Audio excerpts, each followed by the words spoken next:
Bonjour à tous, je suis Zarani Riargoni, experte auprès des personnes stressées et angoissées qui veulent s'en libérer pour vivre une vie avec plus de sens.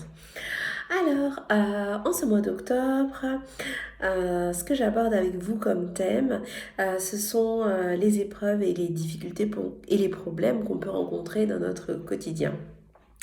Donc vous allez pouvoir trouver sur ma page, sur mon site internet, sur mon blog, des articles sur ces différents sujets.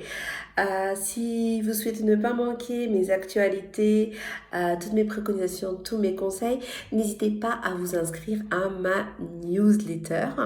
Et en vous inscrivant à ma newsletter, vous allez recevoir un cadeau gratuit. Alors, aujourd'hui, je voulais vous parler de l'instant présent. Alors moi, quand il m'arrive des petites bricoles, des problèmes, des difficultés, un des outils que j'utilise, c'est revenir à l'instant présent. Euh, L'instant présent, moi, je définirais ça comme le fait de vivre plus intensément l'instant que nous sommes en train de vivre. Par exemple, maintenant, je suis en train de faire une vidéo pour vous. Je savoure vraiment chaque instant, chaque seconde durant lesquelles je partage avec vous chacun de mes mots, chaque mot qui résonne en moi à l'intérieur de mon cœur. Je les savoure vraiment intensément pour vraiment savourer ce moment que je partage avec vous. Pour moi, c'est ça l'instant présent, c'est de savourer chaque petit moment et de les vivre de façon intense. Alors, ce que je voulais partager aujourd'hui avec vous, c'était les 3 fausses croyances autour de l'instant présent. En effet, quand on parle de l'instant présent et surtout dans cette époque où on parle beaucoup du mieux-être, du bien-être et qu'on parle beaucoup de l'instant présent, j'ai pu rencontrer des personnes qui me disent mais oui, mais l'instant présent, s'il y a trop d'instant présent, voilà ce que ça fait. Et puis finalement, c'est pas top parce que voilà, finalement, ça me fait du négatif. Donc dans cette vidéo, je voulais partager avec vous 3 fausses croyances autour de l'instant présent.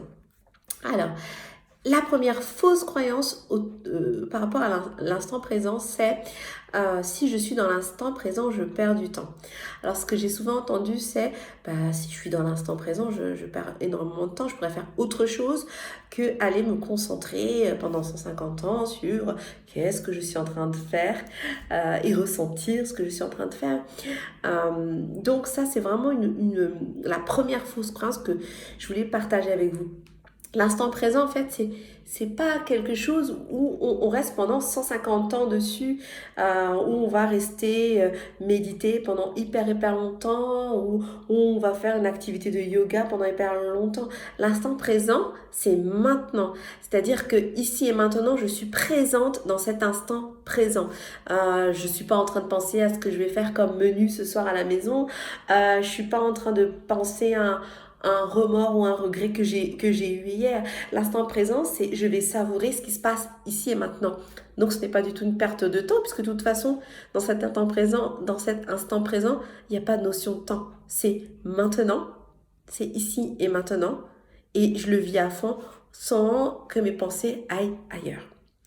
Donc voilà, par rapport à la première croyance sur le temps présent qui est perte de temps. Alors, deuxième croyance, c'est fausse croyance, c'est de se dire que l'instant présent, ça n'est que du positif. Ça n'apporte que du positif. Et si on vit l'instant présent, que ça n'apporte pas du positif, mais que ça m'apporte du négatif, donc c'est que je ne m'y prends pas bien. J'ai déjà eu aussi cette réflexion en panique d'une personne que j'ai accompagnée qui me disait « Oh là là, Zara, on m'avait dit vivez l'instant présent. Finalement, je suis en panique parce que j'y arrive pas et que ça m'apporte que du négatif. » Et donc, non, c'est pas l'instant présent, je me sens coupable, j'y arrive pas. Alors, je vous rassure tout de suite, c'est une fausse croyance de se dire que l'instant présent n'apporte que du positif. L'instant présent est là pour être vécu. Il n'est pas jugé, il n'est pas ni négatif ni positif.